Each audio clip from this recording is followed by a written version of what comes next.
What I want to show you here is like a basic planting, and then how to get that planting ready so it can really get a good start on it and make your watering a lot easier.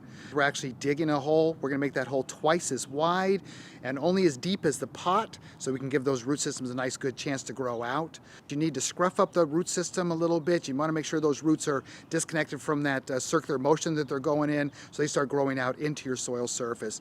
Once you get it planted and backfilled, you build this berm around, is what I'm showing you right here, is that by taking some of the soil and building a bowl around the plant, you actually make it so that that water, when you fill up that bowl, really gets a nice amount of water that can slowly sink into that soil profile and completely immerse and saturate the entire root system around that. Usually after that first year, the berm kind of breaks down, you won't even notice it anymore, and then you have your plant off to a good start. Then you can give it a nice watering in there to kind of get that first soaking in, which is really important. So after you berm it up, then what you want to do is, just like with any other planting, is put some mulch on top of that in order to protect that soil and such. The mulch will not be as high on top of that berm, but on the outside of that berm, if you can, really get that mulch up to a nice 3 or 4 inches so that whole soil area becomes ready for those roots to grow into it. But good planting, good initial watering afterwards, build your berm up in order to be able to get good watering, mulch after that, and then any new planting, you're probably gonna have to water that plant 2 or 3 times a week when you're first getting it going.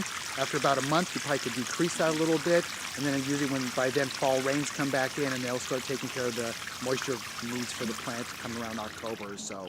But the first year is critical for good watering, good deep watering, good consistent watering in order for your plants to be a successful plant coming out of the gate.